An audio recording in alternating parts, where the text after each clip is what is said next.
Good morning, everyone. It's Sunday of a holiday weekend. Going to try to get this up out of the camera and up onto YouTube ASAP.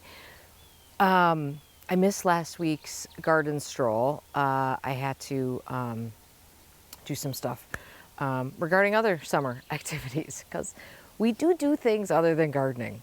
But the garden has changed quite a bit, so in 2 weeks. So this should be rather illuminating. So let's just get into it, right? Good morning, Darwin. Darwin.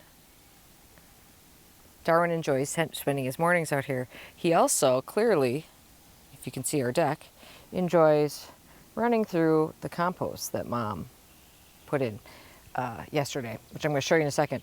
Also, if you notice, stairs are covered with bat poop again because the bat situation here, we never got it sorted. There's no way to sort it, apparently. So we've just learned to live with the fact that like 100 bats live in that soffit up there, and we watch them fly out at night, and we don't know how to solve that problem. And I guess technically it's not a problem, but it's just not optimal to have like bat poop, which yes, I know is like kind of dangerous, just sitting around on your steps every single morning. Anyway, I digress. This was my project yesterday. So I'm gonna splice in the before and after picture I took of this garden because it was full of, as you know, Virginia bluebells, which I love. And one of the great things about Virginia bluebells is that they really cover the ground. So they shade out all the weeds. So there's really not a lot in there, but at some point in order to see what's going on, you do have to go in and cut them out of there. So that was yesterday. So I went through this whole garden, weeded it, cut out all of the Virginia bluebells. I'll show you what I did to the aliums in a second. Threw down a little bit of organic fertilizer because this bed is heavily planted in dahlias and annuals, so that fertilizer is good. And then I put a layer of compost over the entire thing. I can almost feel this garden breathe a sigh of relief. I think it was lacking in goodness. So you can see it looks really pretty, and I'm looking forward to planting in it. I'm not going to do that yet because I still don't think it's warm enough here to be in the forecast to be doing that. Let's talk about these aliums. These are purple sensations. Purple sensation allium is a prolific reseeder. I mean, I probably planted 3 alliums here. You can see how many are all over this garden. They also tend to have very ugly foliage. The foliage goes pretty bad on them pretty quick. So when I was cleaning up the garden, I cut the foliage right back. Sometimes you can just pull it off. Sometimes I take my little scythe and cut it back. But that foliage, you can see like here I missed a leaf. It just flops all over the place and you cannot see what's happening in the ground with that foliage. This has never negatively affected these in any way. So especially with purple sensation, which the foliage seems to die back quite early, this is already starting to yellow. So this is what I do. And I do like them. I mean, I'm not going to get rid of the aliums. I like these aliums a lot. It just, the foliage needs to go. So this garden is looking, I'm feeling very nice about how this, I'm feeling happy about how this garden looks. Over here, we've not gotten over there yet. You guys probably don't even realize that there's been hostas planted here for years. Patriot and I don't know what the other one is. Because this area is usually kind of covered by dahlias, and it will be again, to be totally honest. The hostas that I dug out and put back in here are not growing as well as I might have hoped. So I've been giving them a lot of water. I mean, it's just going to, clearly this is not going to be full of those big bold hostas this year. I can just see that they are not going to become that this year. That's okay. It's a rebuilding year. So this I've got a couple of gardens that I plan on working on this weekend, and this is one of them here. Gosh, I hope you guys. Let me just take a look at where we're at for light here. There we go. So I'm going to go in here, clean things out a little bit. Like you can see, like back here, there's the weed of the moment is chickweed, which is that little guy right there, but there is poppies mixed in here. I mean, there's a lot of poppies here. I will thin those out, but I want to leave some of those. I'm going to plant in a few other things with this. Here's some, I've got a daffodil that I will cut this back now. I mean, I know you're supposed to wait till it yellows. I will cut it back. I tell you what, mostly they come back okay. Here you can see this is what the Virginia bluebell situation was in the other garden. Again, you can see like there's boom chocolata plant in there. You can't see it at all. So in order to see what I'm going to be working on, I have to clear those out. These, check out the buds here on Guernsey Cream Clematis. I can't wait. It's going to be so beautiful. This, I noticed that I have not filled in the giant hole I left between these, but this is where I dug out the Striped Rich Hacklencloa. And these 3 June hostas look so much prettier. I do have to fill that hole in. And there is a little bit of a hole there. Maybe I'll put like a low growing annual right in the front there. Nothing too obnoxious, not like a bright pink or something like that, but a little something in front of there when I clear out that garden back there. You know, I think there was a comment on one of the videos last week and someone said, why aren't you doing this and why aren't you doing that? Well, all those things are happening, but like many of you, I have nights and weekends to work on my garden and that's it. I think I showed you this pot in a video. It's pretty early here, so the lighting is a little hard, sorry. Anyway, you know, we work on our gardens at the pace at which we work on our gardens, which means, yes, there are parts of the garden. Like there is no time when every part of this garden looks good at the same time. It's just not a thing. It's not possible when you're, you know, basically one person. I say basically because I do have someone who helps every so often, but she hasn't been here for a couple of weeks. Anyway, the point is we do what we need to do. And so when you look at my garden, it's a moment in time. Like everyone's garden, it's a moment in time. So yeah, would I like it if I had already cut back the Virginia bluebells that were in here? And actually there's not a lot of weeds in here, but if there were, you know, dealt with those, sure. Will I get to it? Absolutely. It's just not happening right this moment. This garden is also on the list because you know what? Very happy to report that last year I redid a lot of this garden. If you recall, this garden was just ravaged by Asian jumping worm damage. And so I replaced a lot of things. There was a lot of empty spaces in this garden, much of which I filled with dahlias. And then I went through and mulched with pine straw. I didn't have a lot, so I didn't do a thick layer. And I know it looks like a little bit, it might look a little disheveled right now, but I'm telling you, it's in pretty good shape. There's a fair amount of, I think this is, you guys, I get this all the time wrong. I think this is quackgrass. There's a fair amount of that. It's just one of those things that's around and I deal with it. It will not take me long to pull that up. And then there is obviously creeping Charlie and thistle. Those are really the only weeds that popped up in here. It will not take me long today to get those out. But what's interesting is that what died here is, well, is this, hang on. Oh, that's chickweed. What died here was all of my drops of Jupiter oregano died. So that's interesting. I mean, there was a lot of plant death. This year was a terrible winter for plants. I'm not blaming plants for dying this winter. I would have too. But this was a huge swath of drops of Jupiter. I've got some nice plants to go in there. So we're gonna get those up. Mostly, we are at that stage in the garden where plant accumulation and planting are, we need to stop the accumulation phase and we need to increase the get them in the ground phase. So at this point, I'm trying to prioritize jobs that get plants in the ground just to make some room. Right here, I want to show you this. Well, first of all, we've got the geranium mycorrhizum is all budded up, which is very pretty. Over here, what you see on the ground is jewelweed. We've talked about this before. And by the way, a couple weeks ago, I said it was a type of begonia. It's someone said, isn't it impatience? It totally is. I got that mistaken. Oh, look at this. Look at this. Well, it's interesting that someone came and ate it. I'm not happy that someone came and ate it because I didn't know anybody was in here. Anyway, so jewelweed in this garden, you know, listen, you could have far worse plants growing in your garden. In this garden, it grows so well. It loves this garden. It would shade out everything else. So I do pull it, but it's so easy to pull that, like, in terms of plants I have to worry about, it's not high on the list. So like, I mean, there, I've just pulled it. That's all there is to it. That's the whole root. It just pulls out like that. It's super easy to pull by the handful. So when I see areas where it's growing, I'm like, I'll get to that, and it's nothing bad's going to happen in the meantime.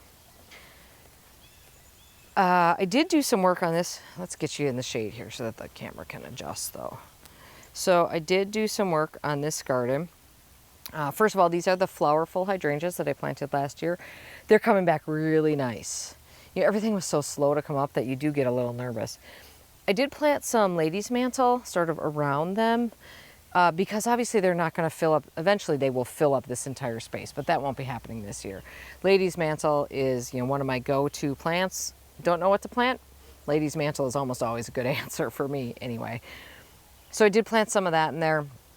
Redid a little bit of this area here and introduced this planting. I've always tried to do this planting, not always, but in recent years I've tried to do this planting kind of simply with mostly it was aliums and Calamintha Montrose white. I put in some more Calamintha Montrose white, some more aliums, and then I also added in Ceslaria now, which I think will be a nice texture. You know, there's a fair amount of grasses happening over in this garden over here. So I thought that'd be, you know, it makes sense to have some of those in here. There is also some Sanguisorba in here. And then of course this is the Tough Stuff hydrangeas. I'll just note that let me back you up here so you can see this. The Asian pear looks so pretty in bloom. The pear that's supposed to be its pollinating partner in the vegetable garden is just now starting to bloom. So hopefully there's enough overlap that we actually get some fruit. That's been the main issue for me is pollination, basically. Just because it's hard to get the timing right. Some of these Tough Stuffs you can see like didn't come back as well as others. But you know, this is the thing. If I had cut too early, I would have cut this stem back because it would have looked dead to me. And you see there's leaves coming. So I leave that stuff for a pretty long time. I'll just give you a quick shot of this situation. This is not even showing you what's in the greenhouse. All of these plants that you see here, everything had to get moved into the garage when we had our very cold spell. This is all, I told you, we're in the plant accumulation phase. Hi, you got your football? Oh, what a good boy. I do have some drip tube here sitting out in the sun to soften it up. I am going to put drip irrigation in this garden. Not automatic drip irrigation because there's really no way to do that in this garden. Just put a hose fitting on it so that if I need to, this will probably make sure we don't need it, by the way, by doing this. If I need to, I can hook it up. Just because last year we had so much rain, and I kind of know, like in the beginning, and then we came into a drought. I kind of noticed that everything was growing really, really well. I'm like, oh, these plants really want more water than I thought they would. This is the one container that is planted. Well, these two. We've got the Golden Curls willow, which lived in these pots. Now this looks terrible because it went through the great cold spell. This is Sun Patience Compact Light Coral. And this is a really pretty verbena that I found randomly. It's actually called something orange, but to me it says peach. Then I stuck in some Carex Everillo in there. It might be too sunny for the Everillo. That really kind of wants a little bit of shade. We're going to try it and see what happens. This is one of the things that I protected in the cold. This is annual phlox. This is that cherry caramel phlox. I still have the hoops over it in case I would need to throw a sheet over it again. And then these are the geraniums that I grew from seed, or no, that I grew from cuttings from last year. This is pink, but Big Ease Pink Batik. And there might be a couple of sample hydrangeas from the same, or hydrangeas, geez Louise. Am I saying hydrangeas the whole time?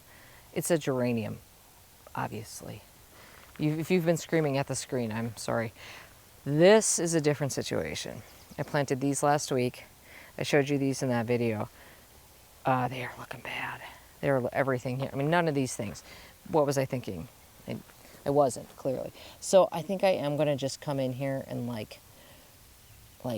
yeah, this is mini me watermelon. I think I'm just going to nip it off. Just give it a good cut back. It's clearly, there's no point in like making it suffer through what it's suffering through right now, right? So I think I'll just pinch everything back, get some nice fresh foliage in there. Pray for it a little bit. Which way are we going to go? We're going to go this way.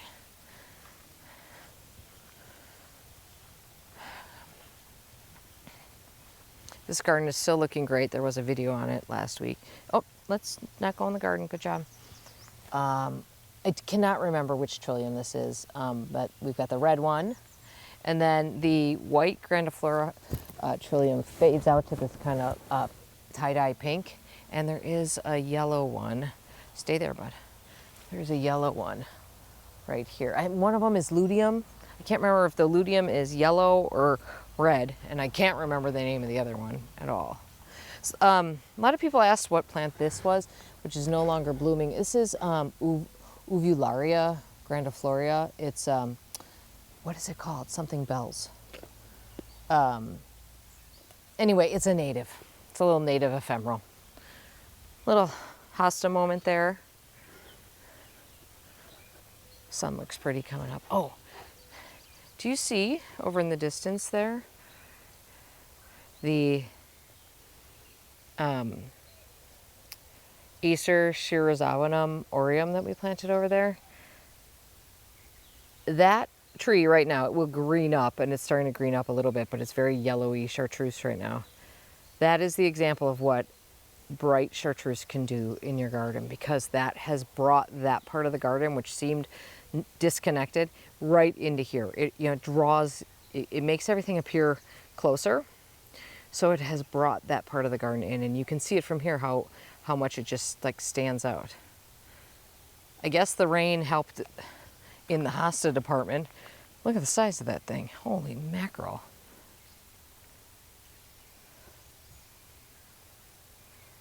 Sorry, adjusting the light for you there.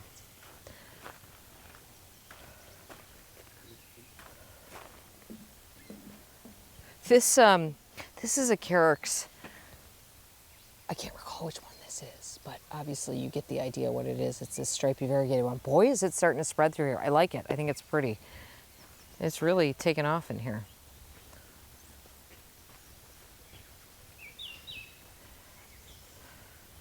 Let's go look at the Japanese pedicites.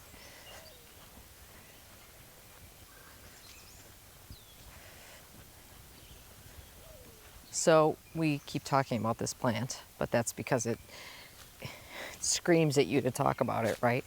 So look at the size of the leaves. So we've been following this now for gosh knows how long, a few weeks, obviously. I mean, look at the size of these leaves.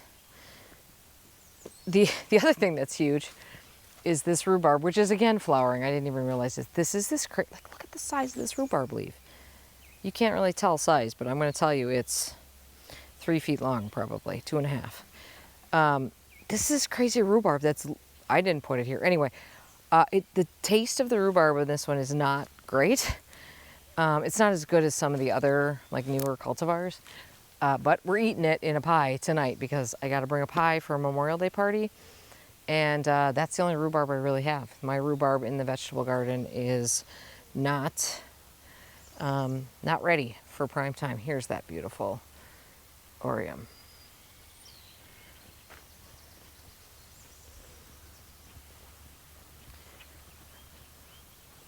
Let's go over by the vegetable garden.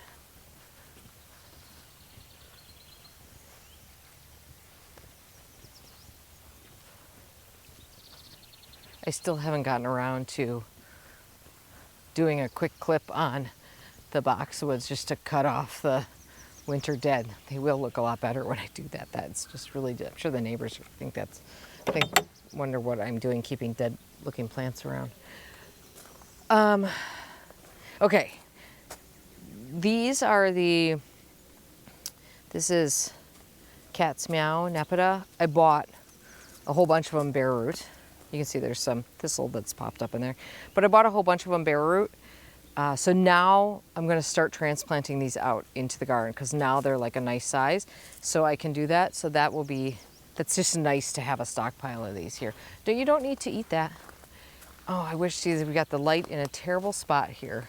But I did want to show, oh, you're not going to be able to see it from this angle. The apple tree is so beautiful right now. I think apple blossoms are just the most beautiful things. Hey, wait, hey, what do you got? Bring it here. Oh, you got a clothespin. Can you bring that here, please? Come here. Bring it here. Can I have that? Oh, thank you. Can I have that clothespin? Thank you. Thank you, you little clothespin thief.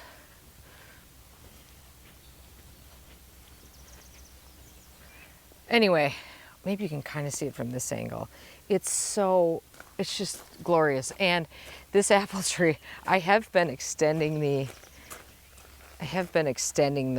branches out quite a bit. I'm just gonna let it keep running along this fence. I don't see any reason to stop, at least here anyway. I don't know, it's absolutely gorgeous. I think apple trees are worth growing, even if you don't want to eat apples. Okay, we've got some annuals in here. The sweet peas have been planted in for a few weeks now, but they're sad. I mean, everything's a little sad. Garlic, looking good. Peas, regular peas, edible peas, not a lot happening here. I mean, they're okay, but... Oh, now you have a whole bunch of them. Stop. A whole mouthful of clothespins. You can't have those. Those aren't for you. Darwin, you can't have those. I did plant some Salanova lettuces in between my onions, and thankfully those are looking good, as they should be. It's been lettuce weather here.